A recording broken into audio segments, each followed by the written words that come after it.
The first snow of the year fell on the sea and melted on the water, flecks of white sucked into gray by the sucking tide, and Daenerys stood at the prow with her fingers buried in the damp fur of a borrowed cloak and watched White Harbor gather itself on the horizon. The ship creaked in the swell, and the men muttered in the strange, rough music of the north. Jorah stood behind her, the bulk of him a windbreak, his face turned toward land the way a hound scents it. She had not known the cold could taste like iron. It bit her lips and made her tongue feel thick when she swallowed. There was no spice on this wind, no dust, no smoke of dung or sweet oil, only rot and salt and the faintest scent of pine drifting off the coast. The eggs were in her satchel, wrapped in old silk beneath the cloak, their weight a pull against her ribs. She had not let them go, not for a day or a night, not since the world had come apart in the red tent and the desert had emptied them of water and mercy, and she had learned that grief had a taste and it was ash. "Lady," Jorah said when the wind rose.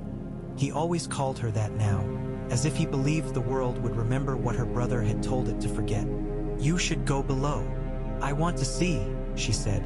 She did not look at him. The harbor mouth opened like a great, dark grin between stone piers, and the towers of the city pushed up through mist. "I want to see where we're going." The man from Pentos had told Jorah that there was a fat lord in White Harbor who loved the memory of old kings, that he might see advantage in her if advantage could be weighed in secret. Illyrio had spoken of Westeros as if it were a chessboard and she a piece he could slide with a finger dipped in grease. She had not believed him, but she had believed the sea when it offered a road west and away from the desert. It was Jorah who found them a ship and bullied them aboard, Jorah who told the captain a slender lie that flattered the belly. She had learned to let the lies stand, because truth was brittle and cut worse when it broke. By the time they had dropped sail and bumped the pier, it was snowing in earnest. She stood while they made the ship fast and drew her hood close, and it was an odd thing to feel snow caught among her lashes while gulls circled and screamed. A man wrapped in a wolfskin cloak.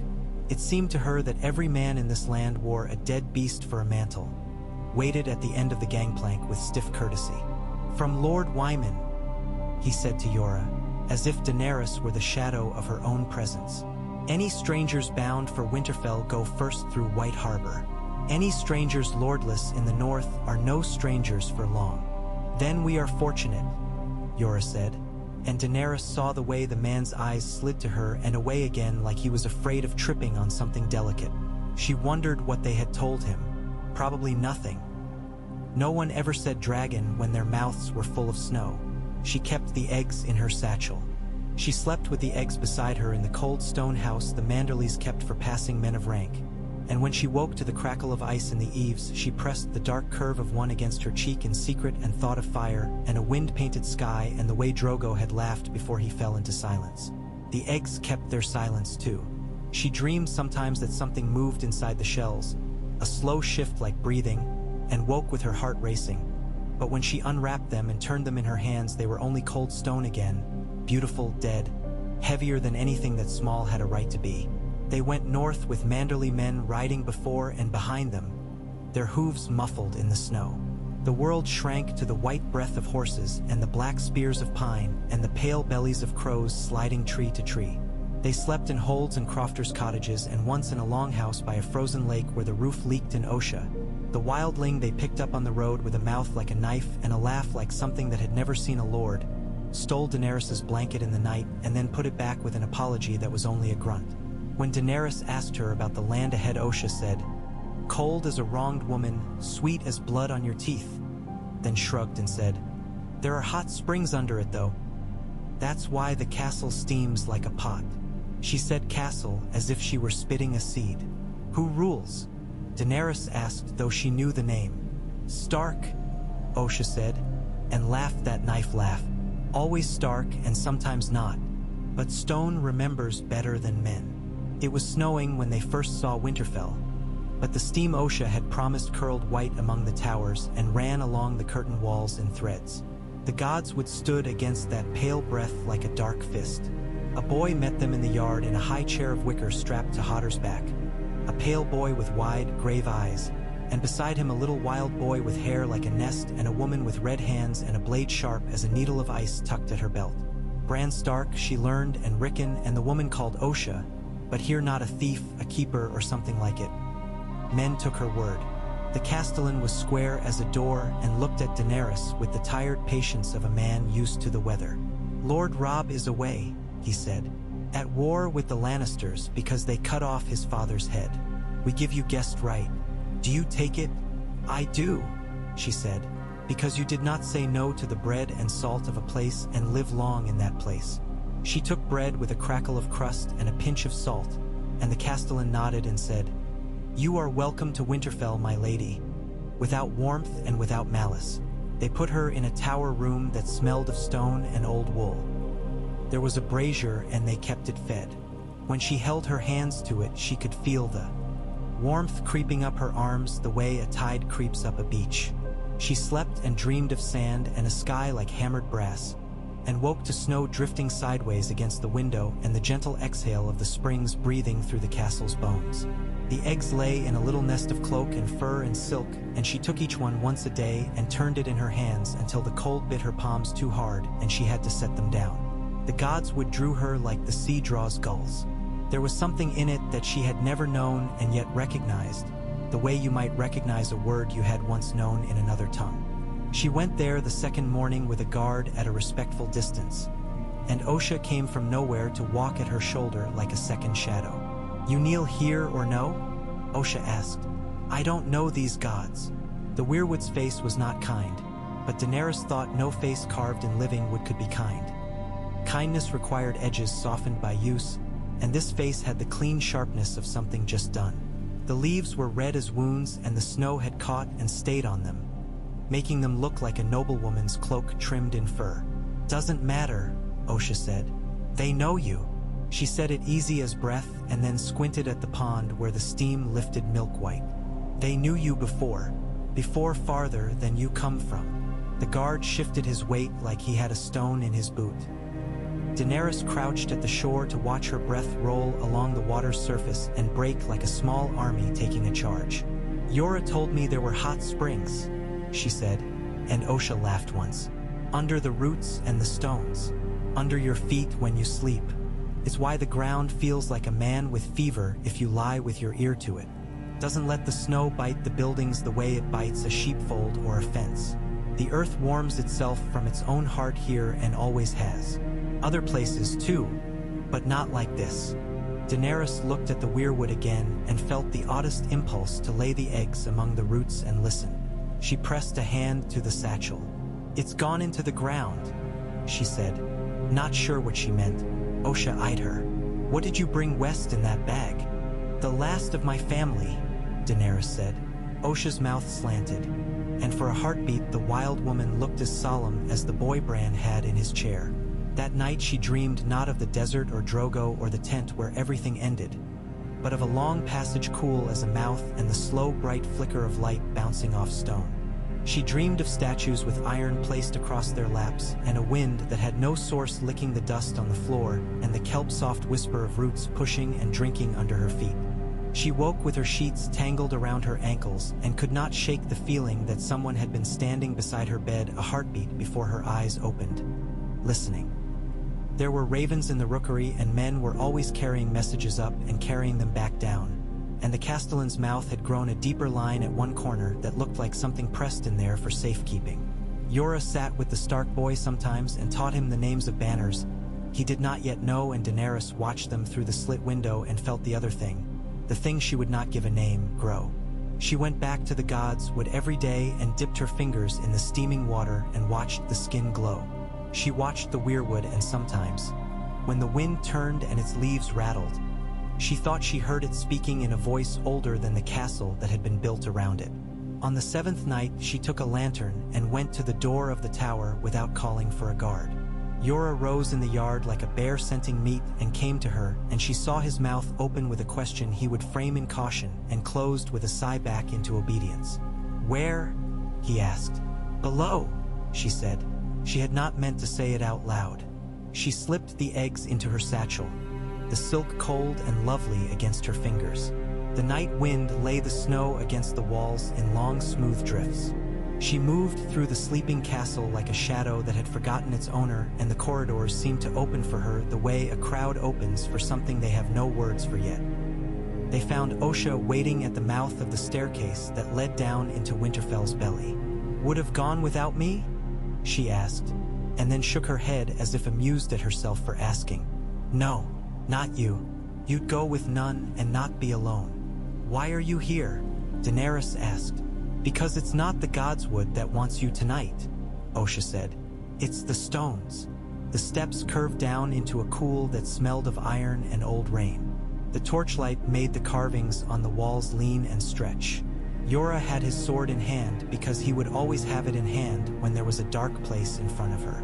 They went down and down until the air changed into something that had no draft and no source and tasted faintly of the hot water that threaded the castle like invisible blood. She had never been in such a place. The Stone Kings sat with their feet planted and their great hands folded, and the iron across their laps looked like lines on a map drawn by a tired scribe. The statues were close enough that the torches could taste their faces and make their eyes move.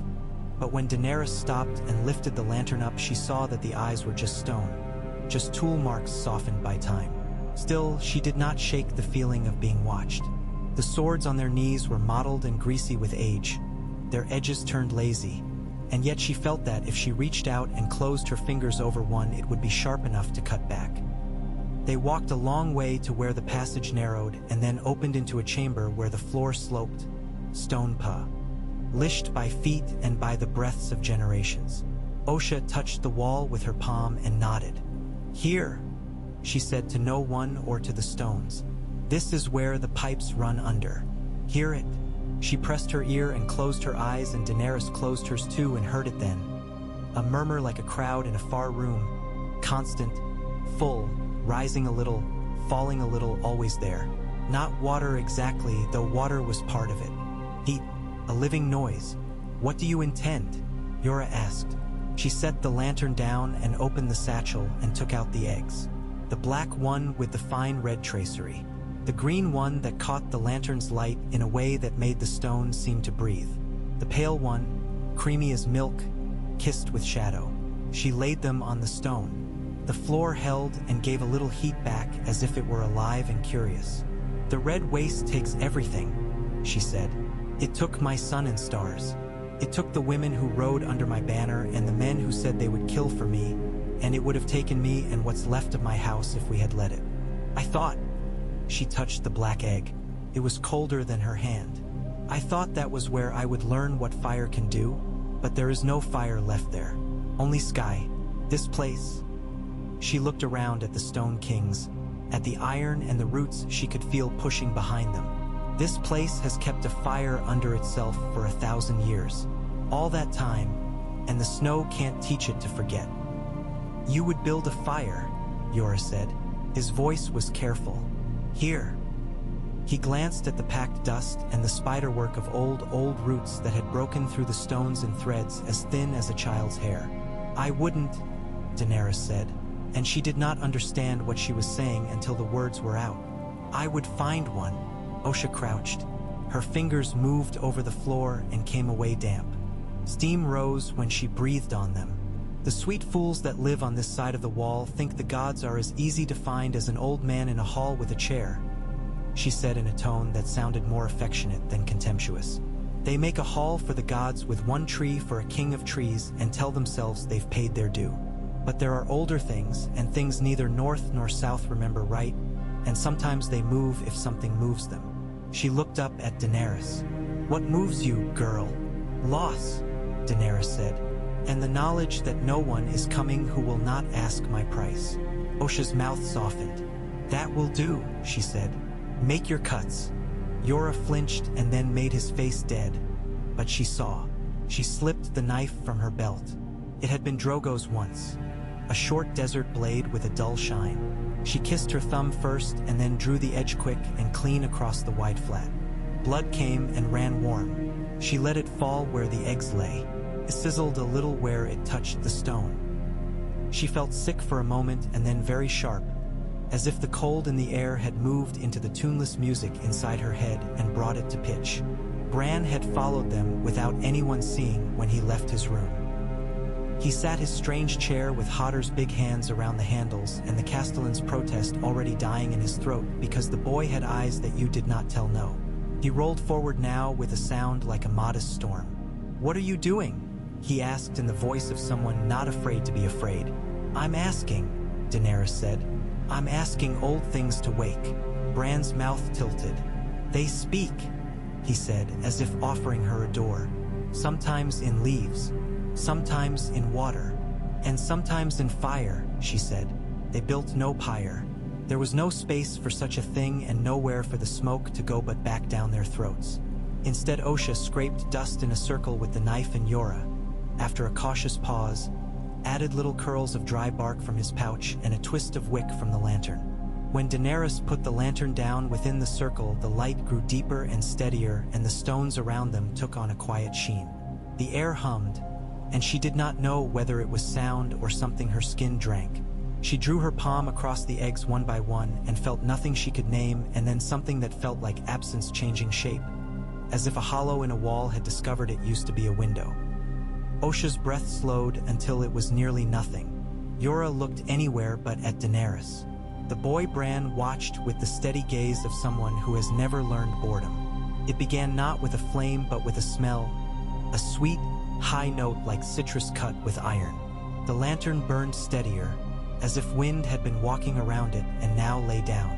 Daenerys shifted the eggs closer to one another and touched her bleeding thumb to the red pattern on the black shell again. And this time when she lifted her hand, the blood had darkened not to brown but to something with a faint, faint gleam like old lacquer. The heat rose from the floor in a sigh. In that breath, Daenerys knew the entire castle was an animal asleep on its side with its belly pressed to a warm stone cave. The thought made her dizzy and tender. She bent and put both hands flat on the floor and whispered something in the secret tongue her nurse had sung to her once and forgotten. And from the weir of her fingers the heat pushed back into her. It did not burn. It recognized her, or something in her, or it realized she would not run from it this time. Later, she could not say which egg cracked first. There was a moment when none had cracked and a moment when all were splitting along long, precise, seems the way good would splits under a clean axe, and she inhaled the sound without thinking, the way you inhale your first lungful on a cold morning. Bran made a small sound like surprise and delight braided together. Yora took one step forward and stopped as if he had hit a wall no one could. See, they were small and fierce and ancient, wet with heat and vibrating with purpose. They smiled, she thought utterly without sense, the way newborns sometimes seem to smile though you know it is only muscle and bright sensation. The black and red one tore free with a snake's motion and shook itself with offended dignity. And when Daenerys reached for it, the little creature's head darted and the soft barbs at the corners of its mouth caught her skin. It did not mean to hurt her. It simply meant to claim. The green one was hungrier. It dragged itself along the stone, little claws clicking, and put its mouth to her palm where the blood had dried and breathed, and where it breathed the scab smelled of sugar scorched. The pale one was quiet, only watching with luminous eyes that she felt more than saw, measuring its world, already keeping counsel with something larger than the room. "Gods," Osha said softly, and Daenerys heard awe, not fear. Yora did not speak for a long moment, and when he did his voice did not sound like a man's with order in it. "Princess," he said, and no one had called her that since the desert. She looked up and almost laughed, because the name was smaller than what had just moved through her, and it sat on the air like a sparrow on a bear's back, brave and ridiculous. Bran reached one hand down and the pale dragon lifted its head as if sniffing him. For the span of 3 heartbeats, Daenerys saw something that was not the boy but a tall man with a face like winter sunlight. And then it was only Bran again, pale and intent. The dragon did not come closer to him. It looked past him at the long hall and the kings who had forgotten their names, and then at Daenerys again, and then it tucked itself under her elbow where her blood had fallen and curled into her body's heat as if it had found the other half of its sky. News moved through the castle in the way it moves through a human body. Fever and shiver and a quickening under the skin. By dawn there were people in the yard pretending to look for other things who could not stop looking at the tower. The Castellan's mouth had lost its line and been replaced with a crack that looked like something dried that used to be green. He came and formally asked Daenerys if there was news she wanted sent to Lord Robb, and she said, Send that I am grateful for haven and heat." And he nodded slowly, as if he had been expecting to hear words spoken in a language he did not know. He did not ask to see the creatures. He did not try to forbid anything. He only said, "The gods are old in the north." And then he went away with a thoughtful frown, as if counting back years. They ate meat in the morning and meat at midday and meat when the sun went down, because the dragons devoured it and then cried like violin strings for more. And Daenerys fed them until her hands smelled forever of tallow and iron. The rookery went mad. The ravens would not settle, and the Black One took 2 of them out of the air like plums. The maester was gray with indignation and fear. "If they eat my birds, we will be blind," he said. Daenerys took the dragons up to the tower and closed them in, and sat with her back against the door and wept for the first time since they had split the shells. Wept because she did not know how to carry the shape of what had happened inside a castle made for bread, meat, messages, and sleep. When she slept there with the beasts breathing slow and soft beyond the door, she dreamed of a long sword laid on a woman's belly and a man's voice saying nothing at all and meaning silence like an oath. She woke with the taste of winter roses on her tongue, sweet and sad. Word went out and the world began to turn its head. Out on Dragonstone, a red woman watched the sea with her hair whipping her face and said to the fire in her brazier, "Ah," and smiled. Men in King's Landing laughed politely and then laughed less as the days passed, and the ravens came in and their maesters confirmed and reconfirmed and then stared at their ink as if it had tricked them. On the wall the cold deepened by a hair and men pulled their cloaks tighter. And Jon Snow stood on the highest step of the gatehouse and looked south with a hunger he did not name, because the wall ate such hungers like midges. The dragons loved heat and secrets. They slithered under benches and into rafters and left scales where they slept that glowed faintly like moon peels. The green one was first to take a scrap of meat from Bran's open palm. The black one watched Jorah with a cool familiarity, as if recognizing the man in his doggedness. And the pale one spent long minutes staring at the water in the Godswood until even Osha muttered and crossed herself without thinking. Daenerys found herself listening to the castle, the way she had once listened to her brother's footsteps in a Pentoshi house, careful for the mood of the day. She could tell by noon if the dragons would be wild or willing. She learned their small noises and what they wanted from them, and they learned her, because they were born knowing whom they belonged to, and that kind of knowledge is a lantern against confusion. "I should leave," she said to Jorah on a morning that broke brittle and bright and sent the steam from the walls straight up. They walked the battlements with the snow creaking under their boots and the pale dragon clinging to the front of her cloak and blinking into the light. "I should go south now, while the roads are still hard and before anyone remembers exactly who I am." "Everyone will remember you now," Jorah said. "If the world had forgotten, it only needed 3 reminders." He jerked his chin toward the dragons one by one as if counting. "South is less simple than north. Lords there know what dragons mean. And the north does not?" "The north knows other things," Jorah said. "It knows winter's mind. It will learn yours." She thought of the way the gods would. Had smelled the night the eggs cracked and the fierce certainty of the heat under her hands. She thought of the faces in the crypt and the iron swords and the long breath of a sleeping animal that was also a castle. "There is something here," she said, though she did not know if she meant purpose or ally or debt. "I am not finished with this place." "Then the place is not finished with you," Jorah said. The first of the Ironborn came into the Wolfswood on a night when the sky had no moon. A shepherd saw them by the feel of their oarsmen chewing up the current and the sound of the oarlocks like teeth. No one at Winterfell slept deeply after that. Theon Greyjoy came with perfect courtesy and a smile that had less of a man than a mask. And when he mocked as if the mockery were a coin he had to spend quickly before it stung his palm. He called Robb brother because that was the word he had learned, and he brought a story that smelled of smoke and salt and something false. Daenerys met him in the great hall with the dragons on her shoulders because she had learned that most men talk to your birds when they cannot look into your eyes. Theon laughed at the sight, too loud at first and then carefully right. "I thought dragons were larger," he said, and the pale one opened its mouth and a line of heat wrote itself across his cheek like a note. He did not cry out. He flinched and then smiled and then said, "My lady," in a voice that had something new in it, something like appetite. "They will be," Daenerys said. Things become what they are when given time. Theon's mouth played at kindness. And some become what they pretend, he said, and that felt truer than he meant. It might have happened, the taking of the castle with sleep and fire, the quiet boarding of guards and the gates opened before anyone knew where their feet had gone. It might have happened if the dragons had been hatched in some hot waste and grown wild under a sun that made men stupid with thirst, if the godswood had not watched, if the castle had not yet learned the new shape of itself. But Daenerys was awake because the dragons were awake, and the dragons were awake because the wolves were awake, and the wolves were awake because something on the river moved wrong, and that chain lay tight around Winterfell's throat. They came like fog, men with oiled leather and careful blades, passing by men who dreamed of warmth. The first Ironborn to touch the inner ward put his hand on the stone to feel the heat he had heard the fools talk of in their cups, and jerked it back with a hiss and a little laugh as if he had found a joke.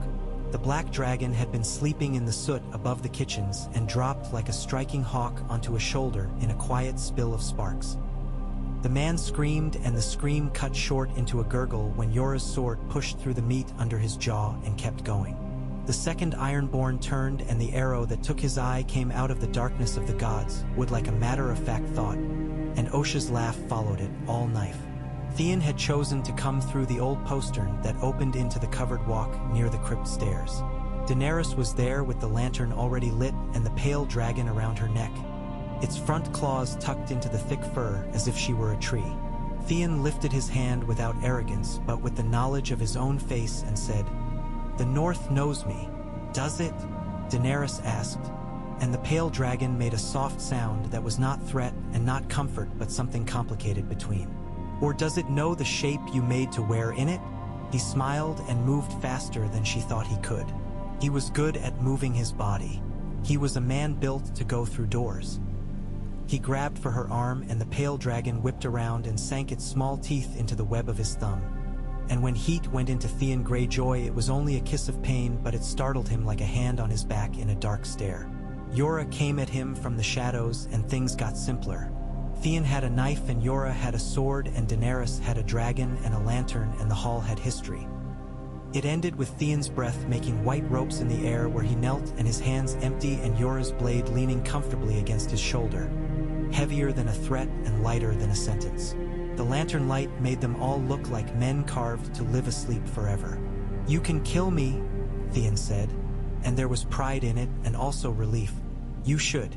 If you don't, you'll spend a long time wishing." "You're not wrong," Daenerys said. She heard men moving beyond in the covered walk. She heard the particular sound of the boy Bran's wheels because no one else made that sound. "But there's a boy who grew up with you inside this place, and it is his right to ask himself what you are before he asks the gods." Bran came, grave and white and wearing a small pelt of responsibility he would never shed. He looked at Theon and then at her and said, "He has made a choice." And Daenerys thought of a long sword laid on a woman's belly and said nothing. They kept Theon in the tower where the stones sweated and the windows gripped the snow. He talked as if talking were a way to sip at freedom, and sometimes he talked well enough to make Daenerys glad to listen, and sometimes he talked cleverly enough to make her tired, and sometimes he talked too much and you could see the crack under his words where the sea had gotten in. He looked at the dragons with the fascination of a man who has always known he was meant for great things and suddenly saw that great things might not be a sled you can simply climb on if you sprint hard enough. Hunters came in out of the woods with stories of men moving where men had not moved before. Letters came. Some of them were lies. Some of them were only wrong. Some of them were true and no one cared for their truth. Rob wrote tea once, and it was a letter crowded with new words like king and host and victory. And in it Daenerys thought she smelled wine and youth and a tenderness that had nowhere to go. She sent a message back with the proper phrases and then sat a long time in the gods with thinking of men she had loved who had died and wondered what shape grief would make of this boy she had not met, and whether he would recognize the shape by the time he learned its name. At Castle Black men argued quieter than they had the day before, and Jon Snow went out to the yard under stars so sharp they could cut him and drove his sword into a target until the world stopped buzzing. He dreamed that night of a hall full of stone men with iron on their legs and a girl with hair like molten iron standing with a lantern. And when he woke he could smell smoke with citrus layered beneath. "An omen," a man said in the hall, and another man said, "Of what?" Because the wall is where questions go to shiver. Stannis Baratheon sent his fleet to raid a thing that was not the north, then called it back and stood with his jaw set like a door lintel. The Red Woman spoke of princes and salt and smoke and the word dragon like it was a mirror. And Stannis watched the fire as if it were a stubborn horse he meant to ride no matter who had ridden it first.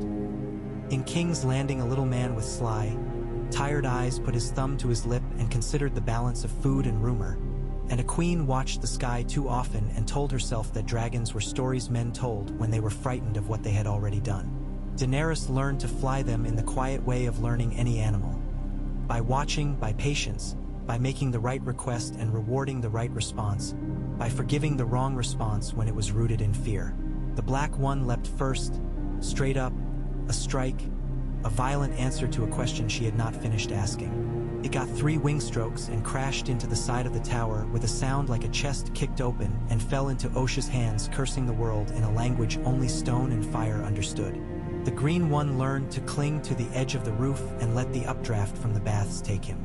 The Pale One would not fly until Daenerys had the patience to sit for an entire morning with her back to the warmest bit of the wall and her breath a slow tide and her hands empty of all command, at which point it lifted like a thought and made a slow circle that took her into itself without asking. When it came down it trilled, as if pleased that she had finally said yes. The North took to dragons the way it takes to any new thing that has arrived covered in its own certainty. Some men crossed themselves and bowed, and then went away to sharpen axes because that was what they did when faced with the unknown. Some men loved them in a blunt way and carved them out of bone and wood with eyes too large because joy magnifies. The women spoke of them by the ovens and the boys followed them in packs like dogs. The ravens learned the new sky and did not die as often. The wild thing in the gods' wood did not change its face. Down in the crypts the iron rusted differently. This was a thing no one noticed for months, and then Osha noticed and told Daenerys, and Daenerys went down and touched the swords and felt what she felt the night the eggs split. The deep hum of heat against stone, the old law of the place reconsidering itself. She carried the lantern slow past the faces. She did not know their names, and because she did not know them she felt freer to ask their pardon. The pale dragon rode her shoulder, and the Black One slid along the low ceiling, and the Green One went ahead like a clever dog. When they stood near the place where she had bled, she put her hand on the floor again and it felt not hotter, not colder, but more deliberate, like a pulse that had shifted its rhythm to include a new demand. Bran came to her later with a look that was not a boy's. "I went too far in a dream," he said matter-of-factly. "I woke up where there was no world and only voices and a light with no sun. And then I came back the wrong way and was under the ground listening to roots. Down there it is crowded." "What do they say?" she asked, thinking of old oaths. "They ask strange questions," Bran said. "They ask if we are ready to keep our end of promises we don't remember making." "What promises?" Yora demanded. He had learned to be gentle with the boy's strangeness, but fear makes men sharper. "What end?" Bran thought and then shook his head once, like a small bird shaking off water. "I think they think we are walls," he said. "And when you ask a wall what its promise is, it doesn't know what you mean. It's only a wall, but it holds." The first true winter gale came like a house bursting inward. The snow did not so much fall as advance. The wind knuckled it into corners and under doors. In the great hall they banked the fires high, and men told the same stories as if telling them again made them newer. Above the hearth the dragons clung to the mantle in the rising heat and rumbled like cats too large to be comfortable in anyone's lap. Daenerys sat and listened to a hunter talk about a bear that walked like a man and to another man talk about a lake that sang. She felt a hand on her shoulder that was not a hand and knew it before the messenger reached the door. A raven from the wall, wings iced, carrying a word that sticks to the teeth. They had seen dead men walk before, in ones and twos, in cautionary tales and in corners of their eyes under starlight too clear. This message spoke of more. Patrols lost without trace. A man whose hand had turned black and brittle while he watched and had gone smiling. Tracks that made no sense because they were too cold to be filled and too heavy to be left by ordinary flesh. The Lord Commander wrote in the measured tone of a man who prefers to be believed cheaple. Why and therefore spends his certainty sparingly. And at the bottom of the message was a line that was not his, a cramped, neat hand that said, "I do not know what I ask when I ask you to come, but I ask." J.S. "Yora," Daenerys said, and he was already looking at her. "I am going." "To the wall?" he said, half laughing in disbelief and half already considering the paths. "With winter on us?" "With dragons," she said, "and with something this place knows how to do. It knows how to hold." She thought of leaving and how every leaving is two acts stitched.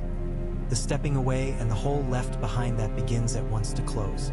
She thought of approaching, and how even those who have learned to love you will draw back when you come with fire they did not ask for. She thought of the boy who watched roots and saw walls. "It may be," she said to Bran, "that what sleeps under your feet is waiting for something that will never come if I run south. It may be we have to take this where it is wanted least." Bran nodded solemnly. "The wall is a kind of tree," he said, "or perhaps a pond. It remembers. The road to the wall in winter is not a road but a decision made over and over until it becomes a way. There were days when they moved and men cursed and snow got into their boots and their cheeks cracked.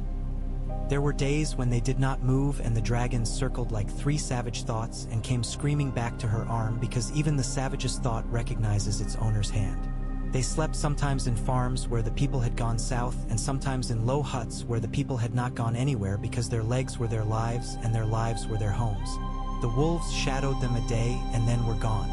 In the sky crows followed with a patient hunger. When they crested the last rise and the wall rose up out of the earth like a place the world had been broken and then mended, Daenerys could not speak for a moment. She had heard it described 100 ways. None of them were enough. It made the dragon in her chest lift its head and stare. She thought, absurdly, that this was the one thing in Westeros that might look at a dragon and make a fair trade of fear. They were admitted with caution and then with sudden haste, because news travels faster when it arrives riding what men have been taught not to believe. The men of the Watch were colder than the air in their manners. They were courteous because they had practice, and hungry because there was never enough, and exhausted in a way that ran under their skin like another kind of blood. The Lord Commander received her in a room with a fire that worked as hard as men and failed nearly as often. He was spare and wary and older than his hands looked. "We are not a place for queens," he said bluntly. "We are a place for walls." "Then I have come to the right place," Daenerys said. She had no crown and the dragons roused themselves in the heat and shook embers from their throats, and she went on. "You have men in the forest who do not stay dead. You have cold that is not winter. You have fear that does not melt in the morning. I have creatures who were old before those things learned to stand. I am not enough. You are not enough. But together we may be sufficient." "That is a fine word," a man with a clever face said from the shadows. "Sufficient. Better than beautiful," Daenerys returned. Another man stepped forward without asking leave from anyone. He was not older or younger than men are until you look in their eyes, and his eyes had a particular honesty like a window that has lately been cleaned by a good rain. He wore black with the same naturalness as the color of his hair, and he held himself like someone who loathes to break anything and knows how to break everything. "I wrote the note," he said. "It was not my place, but it was my hand. Jon Snow." The name struck Daenerys with a strange proximity, as if someone had whispered in her ear words she had an old use for. "Daenerys," she said, and the pale dragon tilted its head on her shoulder and looked at him and then at the great white wall of ice beyond and then back at him again, as if taking measure. He bowed with a stiff courtesy like someone who had had it drilled into him and had found it irritating but not optional. "My father taught me manners," he said, with an eyebrow twitch that made her think of stone faces laughing where they could not be seen. The word father fell between them and made a law of the room. Later that night they stood on the top of the wall and looked north into a sky where the stars came down very near. The cold took her fingers and made them graceful. The dragons would not leave her shoulders. Even the black one tucked himself against her neck and drank at her heat.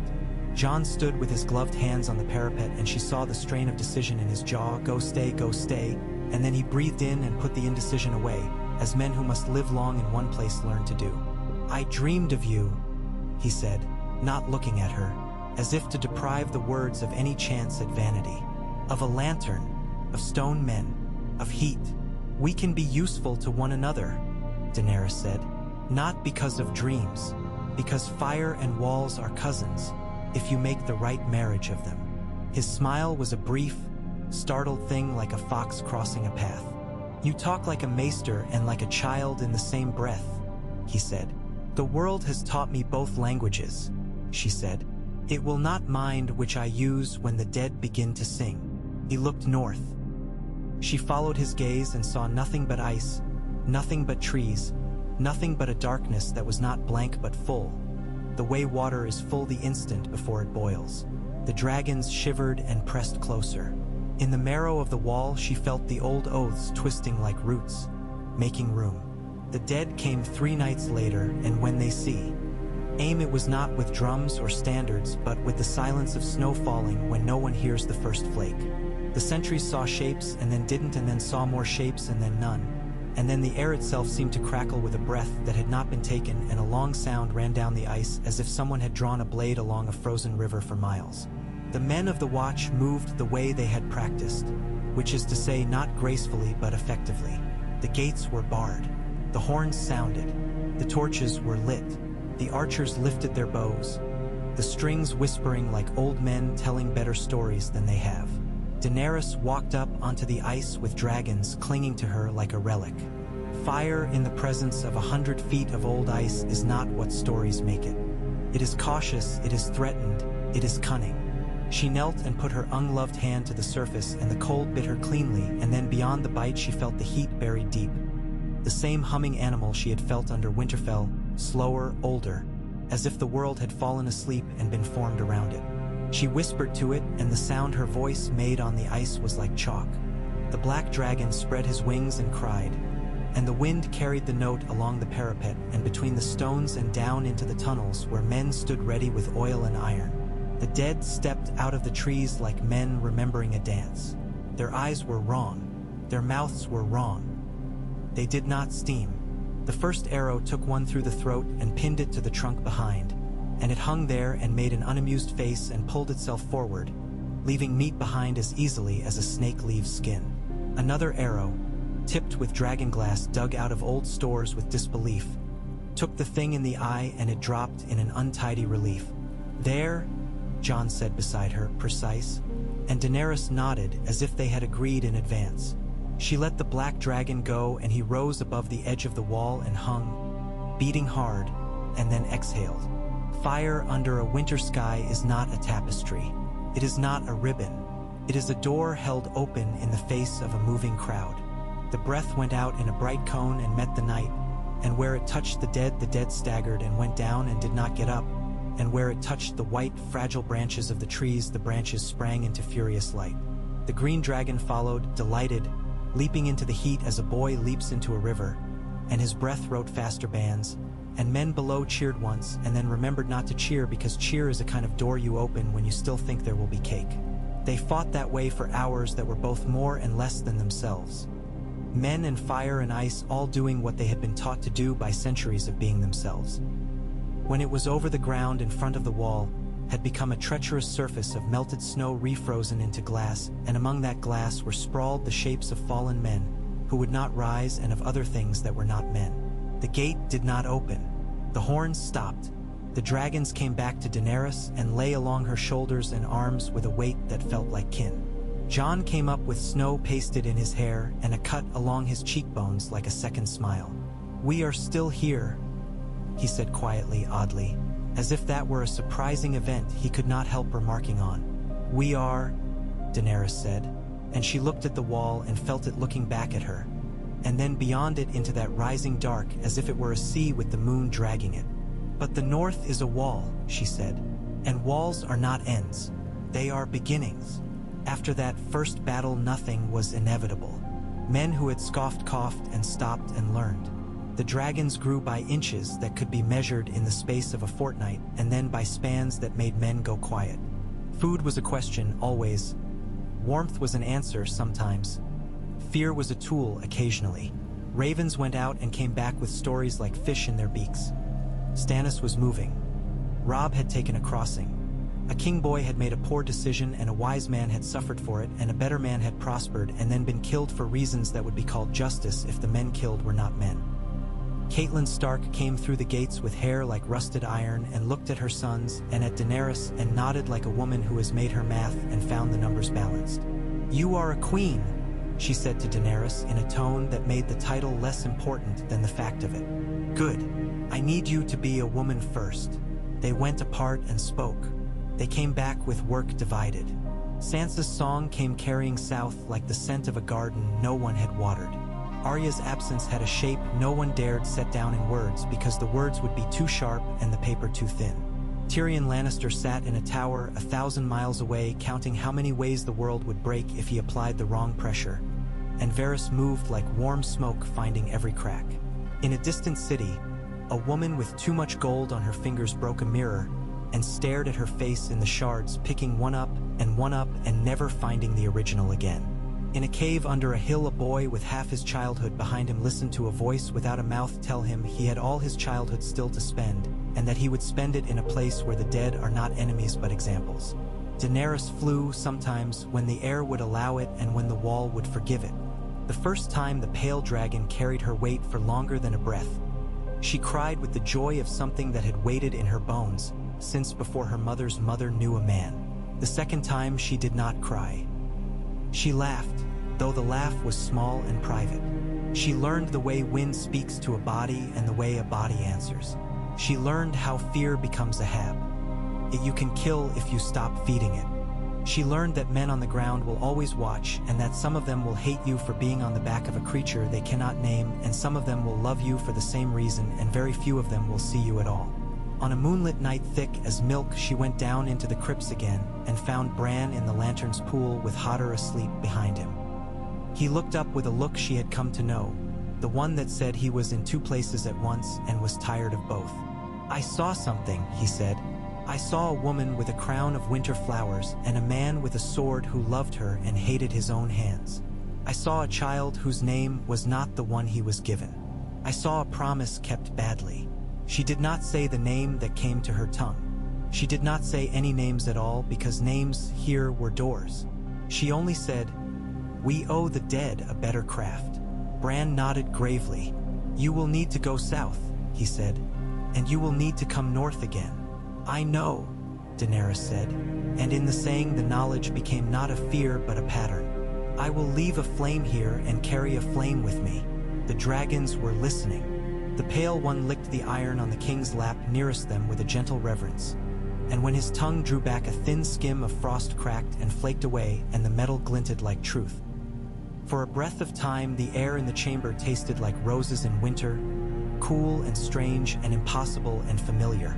Daenerys thought of a girl with a hand on a man's sleeve begging for a kindness that would break him, and of a man doing a thing out of love that would destroy him and then build him again wrong.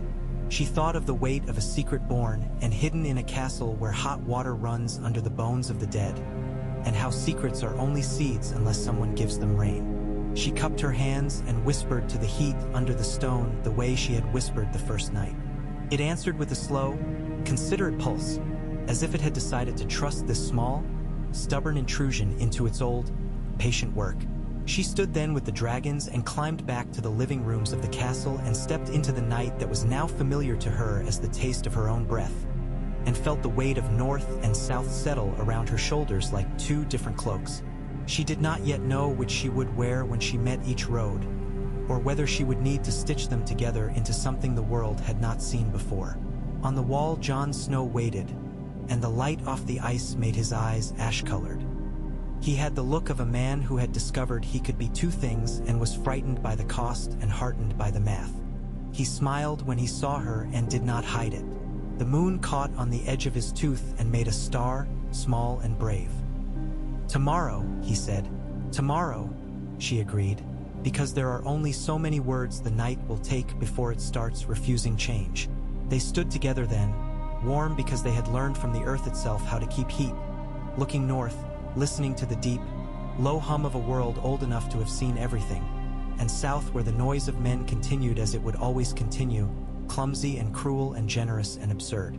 The dragons murmured, as if they too had found a song that fit in their small bellies for now, and the wall breathed under their boots, and the godswood at Winterfell shook its leaves into the snow, and the crypts kept their secrets one more night. In the morning, everything would move again, because that is what worlds do when women ask old things to wake. Dawn came pale and hard as a blade's back, and from the yard below came the scrape of men sweeping snow and a raven's thin complaint. The wall wore its morning light like old glass. The dragons had slept close enough that the heat of them lived in her dress. When she rose, they rose with her, a slow unfurling of wing and spine. Yora waited outside her door as if he had never slept, and Jon Snow appeared a moment later with frost in his hair and a steadiness you could count with. They took her through a corridor that had learned to hold cold like a memory. The Lord Commander was there, and a handful of officers whose faces had been pared down by wind to only those parts that were necessary. A blind old man sat by the fire with a blanket over his knees and his head cocked toward them, his eyes as pale and as absent as the snow outside. Someone murmured his name, and the sound lifted in Daenerys as if the stones had said it first. "Aemon." "We are glad of your help," Jeor Mormont said, without adornment. He looked at Yora, and something flickered along his mouth like lightning that does not strike. "We will not ask more than we can keep. Everything I have is here," Daenerys said, and the dragons turned their heads together to look at the old man by the fire. He smiled in the empty room where his eyes had been, and Daenerys felt something in her chest fold and unfold again, like a bird testing new feathers. "Come closer," Aemon Targaryen said.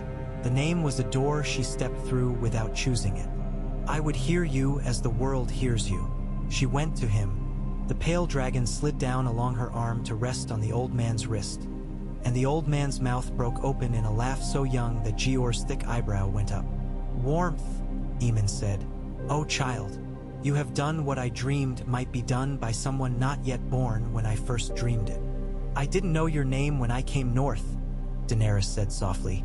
She had never begged for a father's face, and now there was a grandfather's face where one should have been. "Now I do. Names do us no good if the dead come in numbers," Jeor said briskly, not unkindly. "We have arrows. We have oil. We have men who know how to keep watch longer than they want to. We have 2 lit. Food and less time. You have 3 creatures." He watched the black one with wary respect. "Can they fly far enough to matter?" "They can fly farther than fear and less than hunger," Daenerys said. "They can burn what cannot be reasoned with. They cannot melt a season, but they can buy hours, and hours turn to days if the counting is good. We found black glass once," Jon said. His voice was careful in the presence of his commander and his maester. "Obsidian, the old story's dragon glass, in a cache on the fist of the first men. There may be more."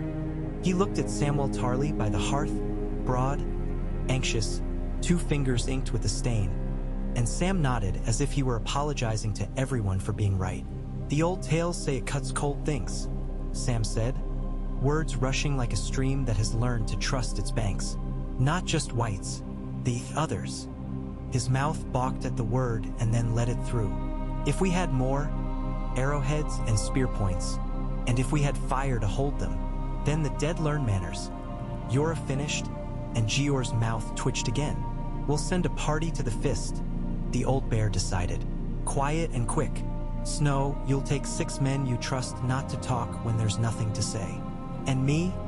Daenerys said before he turned his head. "And 1 dragon. The others stay. The wall should not have to rely entirely on men." Aemon's blind face lifted slightly. "Choose the one that listens when the wind speaks," he murmured.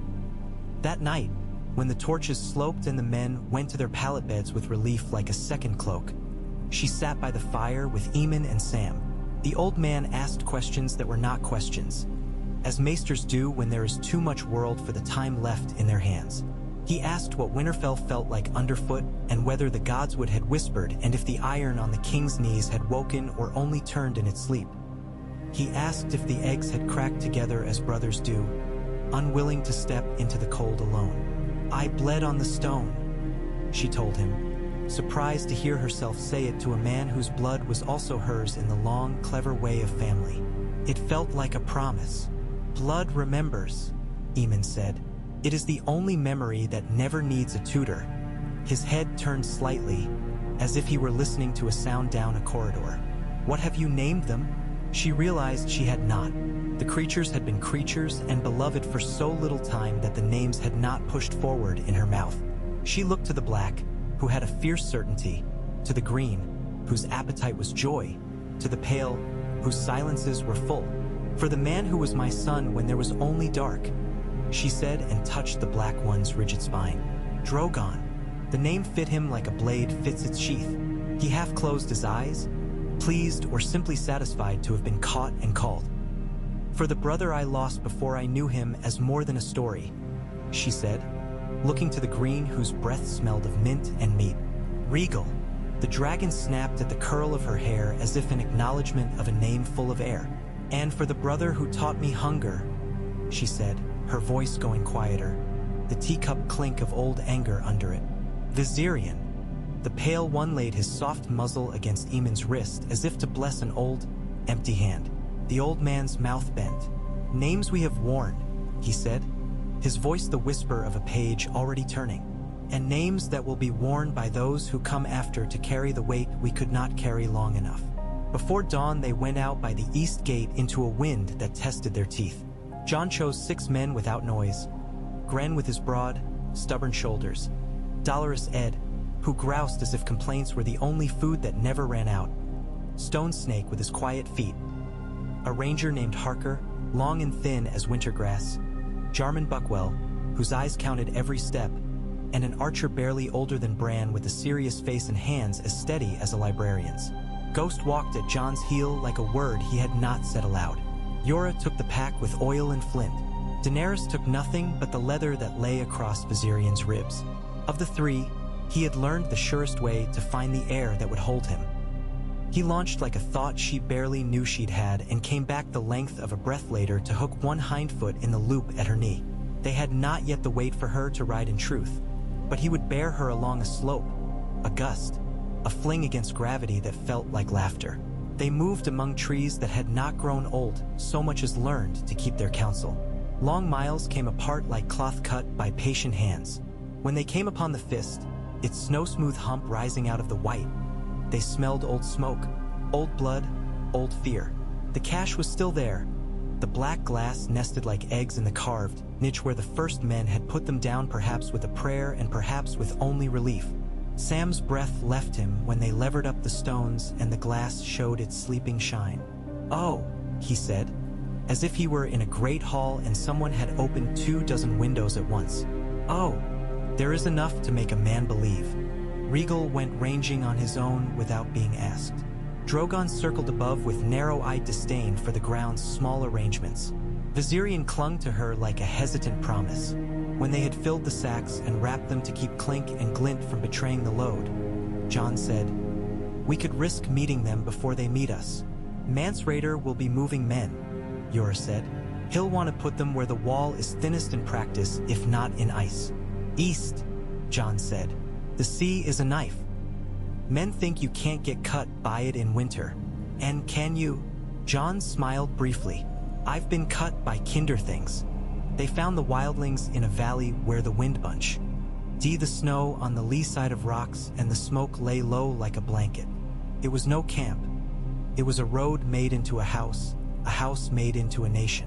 Tents like black blisters, sledges, a long horn, men in furs and women with knives and boys who knew better than to smile with strangers in the wind. Giants hunched like hills that had gotten irritated and stood up to see who was stomping on their backs. They saw Daenerys first. Not Daenerys, who was so small against all this cold, but the white shape on her shoulder, the green flash, the black burn in the sky where there should be only cloud. The spears came up and did not rush. There is a dignity in fear when it belongs to people who have kept it for a long time. A man with a beard like a snow-laden branch and a laugh like breaking ice walked to meet them. And beside him a woman with hair the color of foxfire and eyes that kept reaching past Jon to Daenerys and back again, as if trying to choose between warmth and an old promise. "Tormund Giant's Bane," the man said, slapping his chest as if it were a door that stuck. "Who are you that come to our fire without asking leave and with new birds on your shoulder?" "Men call me Jon Snow," Jon said. "I bring guest right with me if you'll take it." I bring news besides. And I am Daenerys, she said. She had learned that sometimes leaving out the last name brought it into the room more surely. I bring fire you don't have to fear. I bring an offer to make fear spend itself on something else. The woman's mouth turned. Ygritte, she said, after she had done her looking. You talk pretty for a crow and a queen without a throne. I have a wall, Daenerys said, and saw the way the word bit. They took them to a long tent where the wind muttered at the seams. Mance Rayder waited with a blade on his knee and eyes like a man who had learned the cost of leaving and the cost of staying and preferred the latter by a hair. When he lifted his glance to Daenerys, there was no quiver in it, only computation. You're what they sent, he said. I had hoped for bread. We can bake you some, Dolorous Ed said out of habit, and Tormund barked a single laugh. We're going south, Mance said without preface. That wall wasn't made for men like us to keep us out. It was made for something that's tired of waiting, and we have children. I will not argue about it. I didn't come to argue whether you go, Daenerys told him. I came to make you an offer about how. Come and bring every hand that can loose an arrow and swing an axe. But don't come as thieves. Come as an army. The wall will open for that army, and it will feed you what it can, if you spend your spears on the right bodies first. The right bodies, Mance repeated, mocking without heat. The ones that don't breathe. The ones that bring their cold with them. We are poor at choosing our enemies when the snow falls. We fight each other because our knives know the shape of our throats. You know there's now, Jon said. His eyes had found Ygritte's and left them and found them again like a homing bird bruising itself against a shutter.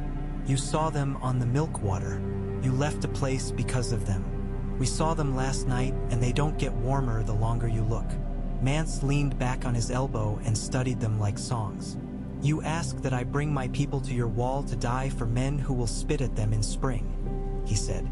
What do I get that my bones can carry? First choice at a summer, Daenerys said simply, and a say in where your children sleep. Ygritte's mouth made a shape that was not disbelief. Tormund scratched his beard. Mance exhaled through his nose. Say, he said. Say is a leash if you hold it wrong. You've never let any man hold a leash on you, Jon said, a hint of affection in the dry. What makes you think you'd start now? They left that tent with an agreement that was not a treaty but had the weight of one. Mance would move his people toward the sea and up along the wall to where the ice met salt. They would come when they came because you cannot move a whole life like a troop, but they would come. They would fight the dead first. After was the land of spring, and no one keeps maps of that country that aren't lies. On the second night out of Mance's camp, the dead found them. They came slow because they had tripped on trees and lost parts of themselves. A woman who had been a mother stumbled into the edge of their firelight and stopped, as if remembering kindness. Jon stepped forward with Ghost's white shape making a low thunder beside him and Longclaw in his hand. Daenerys felt a cold thought touch the base of her skull like a dipped finger. Drogon hissed as if disgusted at the entire premise of winter. Viserion lifted his head and peered with luminous curiosity, and Rhaegal chattered his teeth and made a small grating sound that meant hunger and eagerness in the same breath. Back, Jon said to the men. He did not speak to Daenerys as if she were a woman. He spoke to her as if she were a weapon. Dany, keep that one. He flicked his chin toward the thing in the firelight. From being joined by its friends, he stepped out into the edge of the light and the dark came down on him like a lid. The woman who had been a woman came with a sound like a broom on stone. Jon let her close enough to smell something that had no temperature, and then he cut upward, a neat economical motion that said a sword can be a sentence. The head fell and rolled eyeless right through the coals and came to rest against Viserion's forefoot. Viserion looked down at it with frank interest, then blew a small breath that turned the long hair to white cinder. Behind the first, others came. Stonesnake's knife flashed and found a throat and a wrist and the inside of a skull all in the space of a lung. Ed muttered something about wanting a warmer hell. Ghost took one down and okay it until something came loose that had no business being attached. Drogon lit the air with a punch of heat that set 3 of them smoking where they stood and still walking. Then they stopped walking of their own at last and fell in a heap of spite. When it was over, when the snow showed black glass where the heat had polished it, Jon wiped Longclaw clean, and the carved bear's head on the pommel glinted like a memory. He looked at Daenerys and smiled a white, small smile, and for an instant he seemed so young that the ache of it had a taste. At Eastwatch the sea groaned under a lid of ice. The guards on the highest posts made the old sign for warding without realizing their hands had learned it.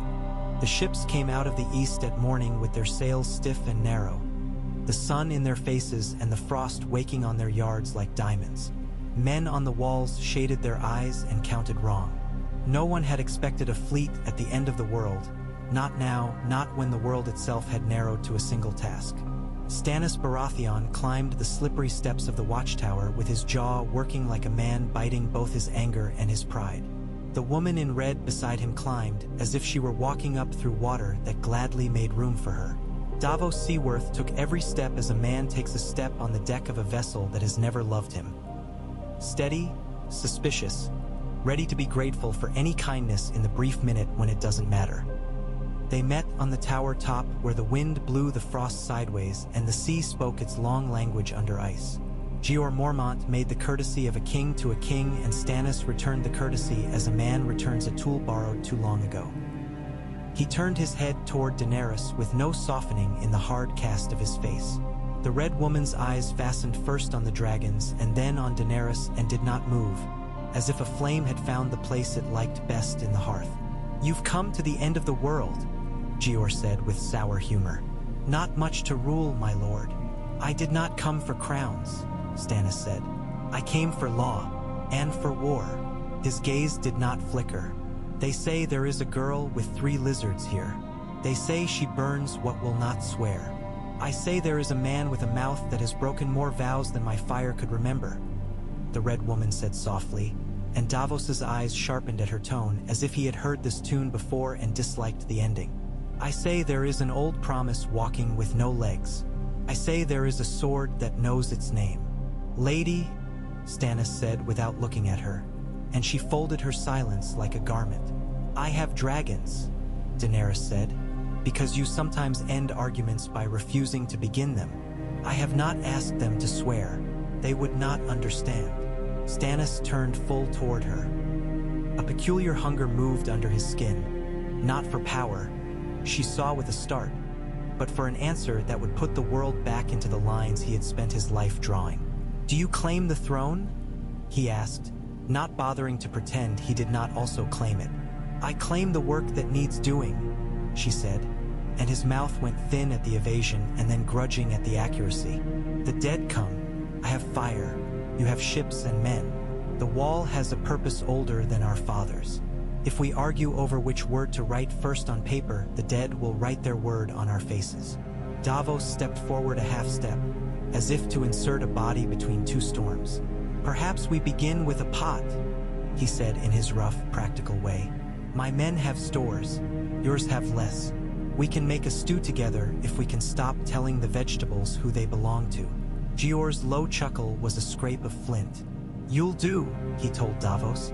Melisandre came close then, not to Daenerys, but to Drogon, who lifted his head and made a sound like a bell rung under wine. Her smile was small and uncanny. "I saw a girl with fire in her hands," she said to no one and everyone. "I saw a cold wall sweating. I saw a sword in darkness that did not know it was a sunrise. I saw a stag's shadow thrown long by a dragon's wing. I saw a woman who burns people who cannot run," Davos said flatly. The red woman's eyes did not blink. "We will not burn men to make a god happy," Daenerys said, and the steel in her tone startled even her. "I have gods enough in my bones." Stannis's thin nostrils flared. He weighed what he could take and what he could not be seen to want. "We will make common cause while the need is common," he said. "That is law. Your dragons fly to where my men break. My men hold where your fire cannot reach. The wall stands." "And after?" Jon asked, not to taunt but because he had learned that the end of any agreement is always hidden in the second sentence of the first. Stannis's mouth compressed. Davos's eyes moved with the patience of a tide.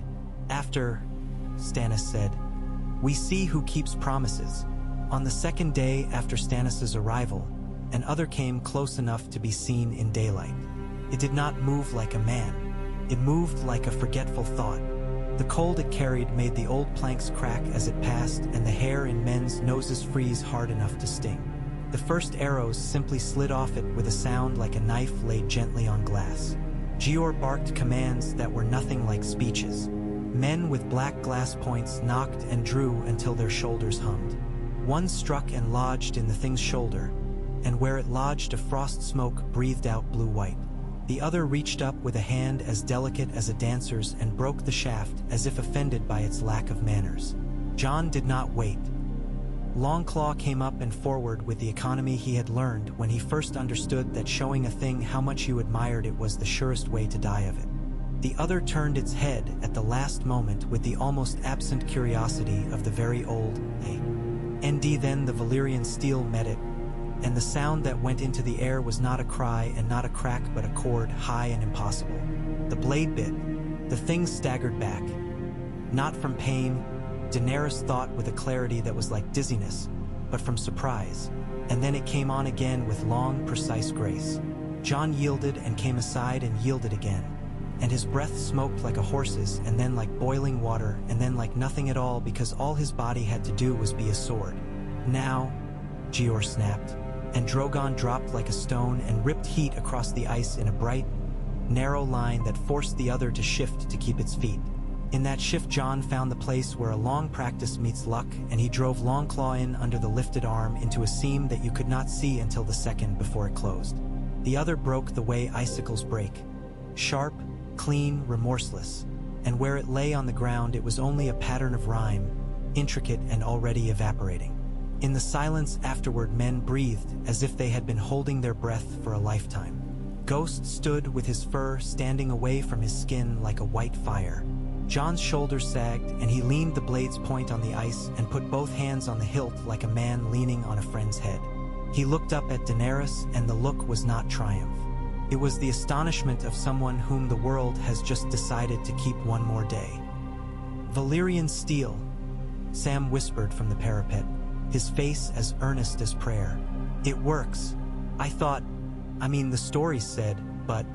Write it down, Gior growled, and then cuffed Jon's shoulder with a big, fatherly hand as if to make a public ceremony of not fondness. That night Melisandre came to Daenerys in the room that had been given to her, where the pallet held the shape of her and the dragons slept in arrangements that reflected the geometry of heat. The Red Woman's hair lay over her shoulders like a warning. "You will be the sword if the sword fails," she said, as if continuing a conversation that had begun before fire. "You will be the dawn if the dawn doesn't come. I am tired of men putting days on my shoulders and calling it prophecy," Daenerys said. "If you have something to ask it plainly." "Give me a king," Melisandre said. "Give me a drop from his arm and I will turn night to ash." "No," Daenerys said. "You do not turn night to ash. You make ash and then say the night deserved it." Melisandre's smile did not bend. It sharpened. "You will give the world what it asks," she said. "And when it takes it back, you will say yes again because you are made to say yes to hard tasks." "Perhaps," Daenerys said, and did not move her hand from Drogon's head where it rested, her fingers along the warm line of his jaw, feeling the steady, animal assurance of his breathing, the one true thing that required no translation. When the worst of the cold passed its first crest and settled down into something like habit, Daenerys went south again. She went because Winterfell was not merely a place she had stayed. It was a place that had asked something of her, and she had said yes. She went because the castle remembered her, and because a long promise under the stones had shifted, and because the boy Bran had told her that some answers are not found in the teeth of a wind, but in the root of a tree. Ser Roderick Castle met her in the yard with his stiff spine and his heavy mustache like a banner half-frozen. Maester Luwin stood at his elbow, the curve of his back an act of submission to an old season. They both looked older and steadier, which is what happens to men who have recently not lost their homes. Theon Greyjoy watched from a window with a face that had learned to make itself still. She went to the crypts without waiting for the night. Osha walked with her, and the dragons skipped ahead into the slanting light like boys loosed from a day's dull work. The air took her breath and gave it back, smelling of stone and iron. At Lyanna Stark's statue she stopped because her feet had decided to. The woman's face had been carved by a hand that had not loved her but had respected the story men told. A spray of stone roses lay in the fold of her dress, and it was only stone, but the perfume of it, impossible, seemed to rise on the damp air like a rumor that had lived too long to be untrue. Bran's chair whispered on the stone and halted. He said nothing for a very long time. He did not have to. The silence around him did the work. Finally he said, "Some things grow where they should not." His small, thoughtful face tilted. "In winter, even." The words made something in Daenerys that was not an argument stand up and turn to face the door. She put her palm on the floor between Lyanna's stone foot and the iron that lay across the lap of the king nearest. The heat came up, deliberate. The weight of old vows shifted and showed its underbelly. Ghost, who had come with Jon and followed Daenerys because she smelled like a truth, lay down with his head on his paws and made a sound that wolves make when they know a secret but cannot put it in men's mouths. She saw then, not with eyes that need light but with the part of the mind that understands the grammar of a place, that a man had stood here once with a sword that was not his and a love that was, and that he had put both hands to a promise that was too large to carry without breaking shoulders. She saw a girl whose courage had the taste of blood-bitten lip. She saw a midwife with winter in her knuckles and a boy set down like a flame in a cradle built of lies. She did not say the name that hung in the steam like the scent of roses. She did not have to say it. Winterfell had said it to itself too many times. She went back up and found Jon in the yard with the older men teaching two boys how to strike where a man is weakest. Not at his throat or his heart, but at places where the body is lazy about protecting itself, the wrists, the kidney, the moment between breath and breath. She looked at him, and the knowledge she had just taken into herself sat on her tongue like a stone that would not dissolve. "Walk," she said. When the boys left with red wrists and bright eyes, they went to the wall above the hot pools where the steam came up with a faint smell of iron and moss. "You knew something before you came back," Jon said without preamble.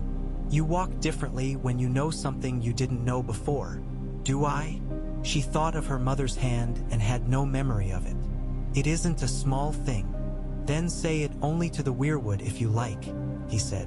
"Secrets go into trees and come out as something else." She almost told him then. She half opened her mouth to say a name and then closed it because the name would run like fire across everything, and some fires are only useful after the kindling is set. "You have a right to whatever keeps this wall standing," she said instead. "That much I can promise you without stealing a word out of anyone's mouth." His smile was small and rueful. "I've had fewer promises kept to me than given," he said. "I'll take one and see if it holds." Word came from the south like weather. Robb Stark had won a thing that men liked to call a victory because their mouths had learned few other words. Walder Frey had learned how to count and count and count, and each number had only his name on it. Roose Bolton had narrowed his eyes, as men do when the light is too bright to comfortably lie in. There were letters with reasonable requests and letters with grief burned so deep into the lines that the ink looked like bone. Sansa sang to herself in King's Landing and kept her head with a skill that looked like luck and smelled like practice. Arya was a rumor on boots. Tyrion Lannister took a breath and blew the dust off a city that would rather not be seen. The Queen looked in mirrors until the mirror looked back and did not know her. Yara Greyjoy, Asha to her own, came to Winterfell with two ships that had somehow made their way through slush and spite to the White Knife. She was not greeted with torches. She came to the hall in a coat crusted with salt and looked at Daenerys with a bright, measuring eye. "I came for my brother," she said, "and for the chance to spit in your fire." "Spit," Daenerys said. "See if it goes out." Yara laughed, surprised, and her hands spread. "I don't love the North," she said. "I love my ships. My father thinks the world is a crab he can crack with his teeth. I think it's a sea that will drown you if you pretend it owes you bread. Let me take my brother and my people out of your rivers, and you can keep your walls and your wolves." "You plan to come back in spring," Ser Roderick said dourly. Yara's mouth told him yes without lying. "You will go," Daenerys said. The hall breathed in. You will go because the dead come, and I have no use for men whose hearts beat true and whose knives cannot tell the difference between a living foe and a story. But you will leave these. She nodded to a map where the little stones showed towers and crofts that the Ironborn had eaten like larks. Every place where men sleep inside the north and call the night their own. You take your ships. You take your brother. You do not take a single hearth made of stone and sweat. And if we do? Yura asked, not because she could but because she had been born to ask. Daenerys lifted her hand. Drogon dropped from a beam and landed on the edge of the table with his claws in the oak, his mouth opening on a glow that turned the room very small. Then I will come to Pike and heat your father's bed for him, she said, and Yara barked a laugh that no longer sounded surprised. Fair, she said. Bring a storm. My father will love you to death. They made that agreement, and Theon stood while they wrote it, his eyes doing their best not to be grateful. He looked at his sister with a kind of emptiness that made even Ser Roderick's stiff old face shift. I will go with her if you give me leave, he said to Daenerys, not to anyone else. I will go where I dine on salt and grief, and you can say you gave the Iron Isles back their boy. It's a good tale. You will go, Daenerys said. He flinched as if he had expected to be told of other things he must do to balance his book. But know this, you will not find a place there that will let you keep your new face. If you choose to return, you return with your knife turned the other way. He swallowed. Will I be welcome? He asked. As a dog you keep for barking? Or as a man? As a man, she said. Because if you intend to build a wall, you should learn to lay stones where the mortar will love them. He looked at Ser Roderick, at Maester Luwin, at Bran's grave eyes. He looked at Jon Snow, whom he had once called brother because the word was there and easy. He looked at Yara, who had come across knives of water to take him from walls that did not want him. I may come back, he said, and she nodded once. And he left the hall with a gait that said he already felt the deck move under him. Spring did not come. It only tried under the snow in small ways and was told no. The dead came again, and this time they came with a patience that was worse than daring. They gathered where the ice met the sea and built nothing and waited. Men watched them from Eastwatch until their eyes watered and their lids stuck. Stannis' men learned to breathe in the cold without cursing. Davos learned the names of men he would lose with the tidy economy of a good quartermaster. Melisandre learned that the dragons would not take meat from her hand, and smiled without offense, as if she had expected nothing else. Daenerys stood on the tower with Jon and Jeor and Aemon when the wind went down for an hour and the silence was a sound. There's a shape in Teach. Jon said, squinting, his glove shading his eyes. They don't move without being pushed, but there is a push. From behind. He tapped the parapet with 2 fingers. There, he said, and then, more certain, there. Something is driving them, Jeor agreed. Whether or will. Either way, it will keep coming until the wall is the only story left to tell. Aemon's blind face turned toward where Jon pointed, as if the light could still do its old work for him. When men cannot see the hand behind the blade, he said, they call the blade the enemy and die of it. He reached and caught Daenerys' sleeve in a grip that was still strong. There is a place under the ice as there was under Winterfell, he said softly. A slow thing, a thing that remembers a time when there were no men and all laws were simpler. I do not think it hates us. It does not love. It merely asks to continue being what it has been, and the world keeps saying no. If you can speak to that place, speak as you spoke in the crypt. She thought of the heat under Winterfell, the hum that had lifted when the eggs cracked, the feeling of being recognized by something that had no eyes and yet knew names that men did not. The idea of such a thing living under ice, whispering up into the old blue, made her throat tighten with the kind of fear that feels very close to reverence. I'll try, she said. That night, when the stars stood still and the sea sounded like breath in an old chest, she went down into the tunnels cut in the ice and laid her palm to the frozen wall. The cold bit like an eager animal, but beneath it something slow spoke its language, the long arithmetic of freeze and thaw, the old treaties between water and stone.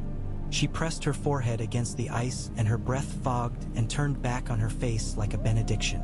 She did not say words because she did not know which words are understood by things that cannot speak even to themselves. She let the shape of her wanting go out into that slow mind. Not to end, but to spare. Not to break, but to bend enough that men could fit under the same sky without falling forever. The hum changed. A small thing. The kind you would not notice unless you had listened to rock for a long time. When she came back up, Jon took one look at her face and did not ask. He lit her a small lamp and held it without a word as she washed her hands, because he had learned that warmth is sometimes the only answer that keeps. Winterfell waited for news the way a woman waits for a man gone into danger. With work. The women cut arrows and the boys fetched water, and men who had lived too long to be brave were steady instead. Osha taught the girls to move sideways through rooms to stay out of the line of a thrown blade. Maester Luwin scolded, but his hands were gentle. Bran kept his counsel and let his dreams braid themselves into a rope that he was not yet old enough to climb. He did not tell Daenerys the one dream where he had been a tree and the winds had gone through him and left a news of blood that was not his, and a word that was a name and not a name, Aegon. He did not say it because the dream had turned his mouth to wood for an hour after he woke, and because when he had said the word in his mind it had answered like an echo from far under the earth. Yes and no. He sat in his chair under the heart tree and watched the pale dragon step between the roots with care and thought that sometimes the old stories do not end. They only change their costumes. A raven came with a ribbon on its leg as red as a tongue. It carried a letter with too many honorifics on it that tried to make murder sound like hospitality. Catelyn Stark was not in it, which was how Daenerys knew that something had gone broken which should have only bent. She stood with the letter in her hand and felt the fury come up in her like a tide and break, and then go back, leaving the bitter-smelling flats of decision. "We'll not go to the twins," Ser Roderick said heavily. "We'd only add bones to a pile that's already a cairn. We'll go where law is still a thing," Maester Luwin said in his tired voice. "To the Eyrie, perhaps. To men who remember that the word means keeping faith with the ground. Or we send fire to places where it can do more than say no," Osha said. "The ones that did the killing like it hot when it's their own kind. See how they like it when the sky catches." "No," Daenerys said, surprising herself again. "I am not in the business of balancing books with ash. It doesn't add up. It only makes smoke." "Then what do we do?" Ser Roderick demanded, because sometimes he needed to pretend he did not already know for the sake of those who could not ask. "We hold," she said. "We teach those who live to be better at it than we were yesterday. We send letters to those who think the world has stopped and tell them it has not. We feed our dragons and our men. And when the dead come again, we add another brick to the wall made of their bones and our work." She dreamed that night of a hall in King's Landing where the floor had been swept until it remembered what it was like to be new, and of a small man standing in sunlight with dust dancing around him as if someone had shaken a jar of gold. He looked up at her and made a face as if they shared a joke, and then bowed as if the joke had a king for a punchline. She woke with an unwilling smile and wiped it away with her hand. The next winter moon, Jon came to Winterfell with Stannis on his shoulder like a crow and Davos behind them like a shadow that liked lighting candles. They stood in the great hall where the heat lay underfoot like a contented dog and listened to Ser Roderick tell them the story of how the North would not be bullied out of itself. Stannis watched with a grim, precise hunger. Davos listened with a fisherman's patience. Jon leaned, briefly, against the corner of the long table before he caught himself at it and stood straight.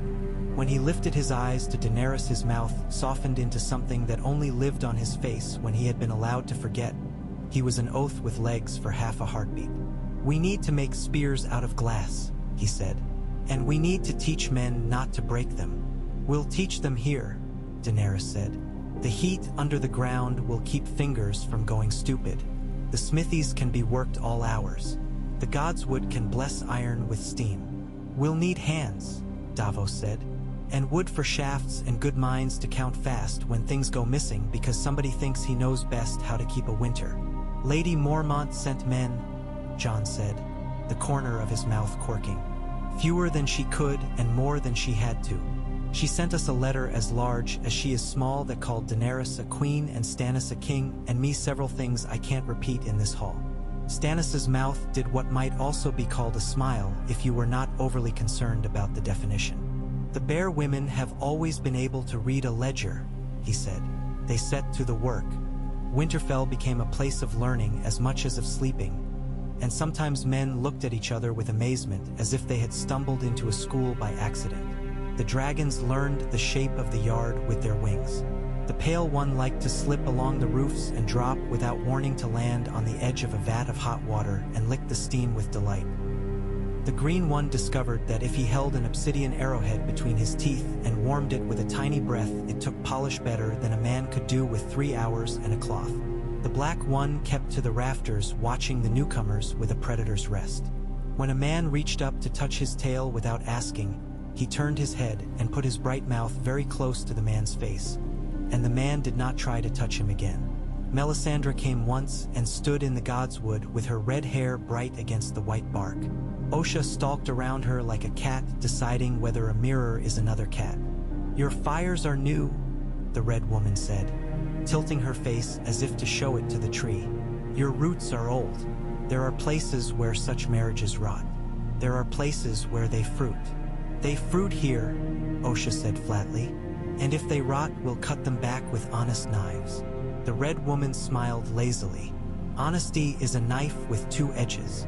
Still cuts," Osha said, and the pale dragon, who had taken to Osha the way a boy takes to an ant who tells the truth without wrapping it, leaped from a branch and landed on Daenerys' shoulder and trilled as if to say, "See, some truths have teeth." News continued to come. Some of it was the North learning to be itself louder. Some of it was the South doing what it does when it is sure of itself, eating its own tail and calling the taste unfamiliar. Stannis sent men east into the Bight to hunt ships. Yara slid between them like a knife between ribs and left with more than she had come for, and with a message carved into the stern of a burned galley that said, "Debt paid later." A plume of smoke rose in the riverlands where a lord had decided a village's food was his until he saw 3 small shadows pass over the field and changed his mind. A boy no older than 10 stood up in front of a priest who wanted to take his sister and said no. There are dragons now, and the priest went away wisely. A maester in Old Town wrote a careful letter stating that the appearance of 3 dragons at the same time as a renewal of the old cold was an example of simple chance, and was fatally pleased with the perfection of his reasoning. On a day as bright as winter gets, when the light lays the truth on the world whether you asked for it or not, Daenerys stood on the outer wall with Jon. They wore their layers without noticing them. The snow squeaked under their boots and the dragons slept warm in the shadow. "When this ends," Jon said, not looking at her. "What then?" "We do not know what ends," she said. "We only know what pauses. When this pauses, we teach men to be better at seeing the beginning when it comes back pretending to be the end." He laughed under his breath. "You'd make a poor septa," he said. "I'd make a poor many things," she agreed. "But I am good at this." "What is this?" "Standing where something must stand and not moving until the ground learns your name." He nodded and did not say that the ground had already learned hers. Ghost lifted his head, ears twitching, and a heartbeat later they heard it too. The particular rhythm of men on the road who have not slept but have been fed and are grateful for both, and the rattle of carts full of something that is not grain and not gossip. They went down to the yard to meet the first of the wagons coming through the gate, and Daenerys smiled because the first cart was piled with dull, beautiful shapes. Obsidian points and blades, carefully wrapped, warm enough that they did not crack when the cold found them. Samwell Tarly climbed down from the driver's seat with his hair blown into ridiculous angles and his round face lit with the sort of pride that cannot be hidden without injury. "We found more," he said breathlessly. "In the caves under the fist. In a place the old maps marked as Hungry Cave and men took to mean avoid, but it only meant eat the right thing and you'll be fine. We brought enough to arm any man who can learn not to drop what's sharp." Daenerys kissed his cheek and he went red as a childhood. "You will save lives with ink?" she said, and Sam blinked and swallowed and nodded. And if ever a man could take such a sentence and put it in his pocket for the nights when the world shakes, he did. Spring finally sent one breath north. It did not last the day. The crocuses came up in the godswood as if to test a rumor. The snow came again that night and laid them down gently. It was enough. Men slept and woke with an old warmth in their bones and did not know why. On a morning after that, a raven came with a small, neat message. Tyrion Lannister wished to write to the wall. He would prefer his letters not be held for editing by his sister's sense of the world. He asked after weather. He asked after walls. He asked delicately whether the dragons ate more than men. He said that a king boy had died of a pie. He did not ask how men were to live under a sun that insisted on rising. He already knew. Daenerys stood with the letter in her hand and thought about a hall she had never seen and a chair that had cut men in places no blade had ever reached.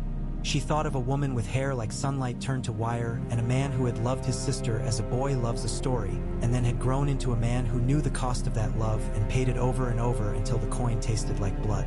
She thought of a city that had never learned to close its eyes.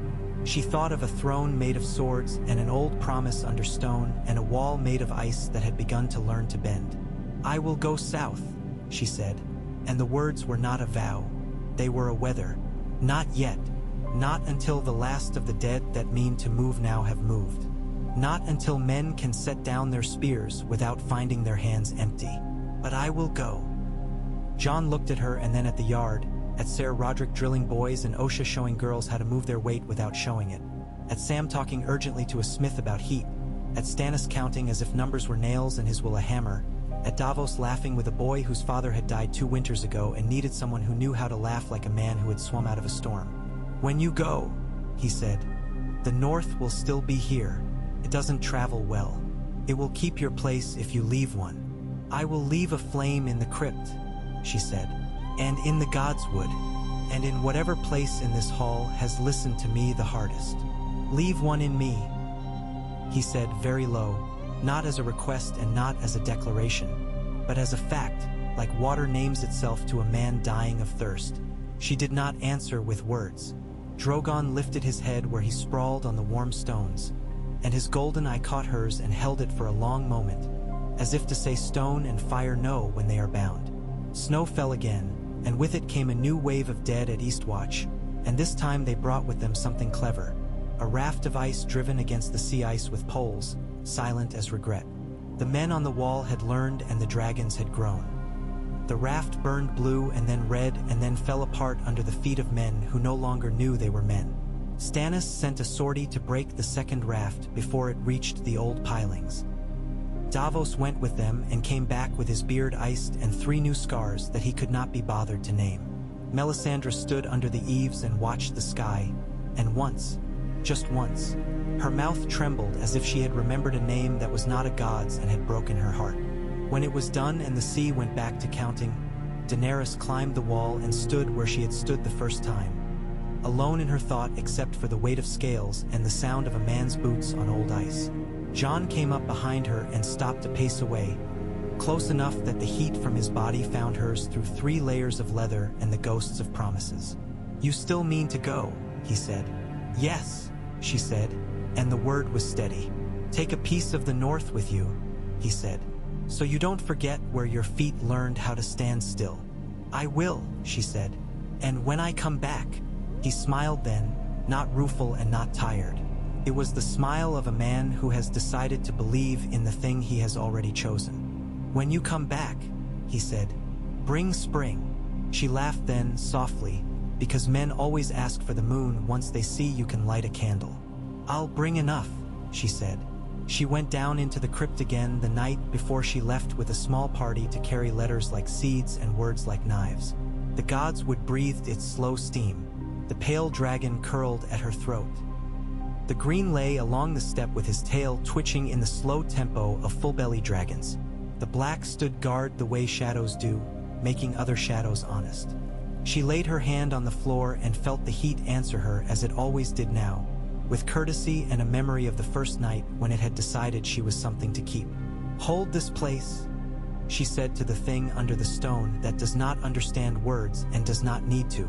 "Hold it for boys who will be men, and for girls who will be women, and for the wolves and the ravens and the old iron. Hold it for us." The hum rose a fraction. "Ghost, watching from the mouth of the stairs, wagged his tail once. When she came up, Bran was waiting with Hodder behind him like a house that has chosen to be a man for a while. Bran's face was serious in a way that made her think of maps. "I dreamed that you were a tree," he said to her very simply, "and that your roots went under the sea, and that some of your leaves were fire and some were swords and some were words. I was only a girl yesterday," she said. "You're still a girl," he said, perfectly matter-of-fact. "You can be both." She leaned down and kissed his brow. It was warm from the springs that moved through the bones of the place, and from his mind, which moved with just as much purpose. "Keep watch," she said. "I do not know how to do anything else," he replied in the grave tone of a boy who has not yet learned that knowing one thing is the same as knowing many. They left Winterfell in a mist that the sun pretended it could cut. Yora rode close. Davos went with them as far as the Wolfswood, and then turned back with a wry salute, and a promise to keep men honest at the end of the world. Jon stood on the gate and watched them go until they were ghosts. She looked back only once. The steam from the walls lifted into the air and turned to nothing you could see, and yet the world felt warmer for it. On the third day they passed a field where crows gathered so thick they made their own sky. A cart lay on its side. The ground told a simple story of men who had argued and then decided not to. A girl of perhaps 12 stood with a stick in her hands, as if it were both a staff and a sword. Her face had a set to it that was older than the frost on the stick. She watched Daenerys pass and did not bow, because she had not yet learned that not bowing can be its own shape of respect. "Do you want to come north?" Daenerys asked on impulse, reining in. The girl's eyes narrowed, not in fear but in the polite way of people who weigh what a question costs to answer. "My mother is in the house," the girl said. "My brother is buried there." She pointed with her chin at a bump in the field. "I am not done." "Then keep your stick," Daenerys said, and smiled without bending the girl's spine. "And your house. The north lives where such things are kept." She rode on under a sky the color of an old coin and felt, for the first time since she had taken ship to cross a narrow sea driven by hunger and ash, the pull of another sea wider, more dangerous. It was a sea made of names and oaths and men who think that their reasons are better than all other reasons. It was a sea she had been promised to long before she had ever seen water. But she had learned ice and fire in a place that did not know her name and now did. She had learned that walls and dragons are kin if you teach them how to be. She had learned that secrets spoken softly to stone are stronger than shouts on a field. She had learned that boys with serious eyes and girls with sticks and old men with quiet hands can hold a world between them if someone stands where the ground needs a name and says it. When she crossed into the lands where the banners are more familiar than the faces, the dragons rose above her in a triangle that felt like a word. She lifted her face into the weak sun and let it find her. Somewhere behind her a boy in a chair under a tree breathed and listened. Somewhere ahead a small man sharpened his quill and sighed at the cost of good ink. Somewhere to the side a woman with red hair looked into a fire and saw only her own eyes, finally, and was surprised to find them human. Daenerys smiled, not because the road was short, not because the work was done, but because the ground under her horse remembered her boots and the sky had learned her name. The dragons beat the air into usefulness. The snow thought about turning to rain. The dead, in their far places, learned the shape of a pause and did not like it. The living did what the living must do. They moved, they mended, they made ready. And in Winterfell's crypts, under stone and iron and old names, the heat kept its promise. It remembered the night it had been asked to wake, and it kept waking. It hummed to itself in an old language that only trees and dragons and certain stubborn women understand. When the wind turned and the leaves rattled in the godswood, the castle listened, and when men laid their heads down, the ground sent warmth up into their bones. Not much, just enough. So that in their dreams they stood where something must stand and did not move until the world learned how to go on.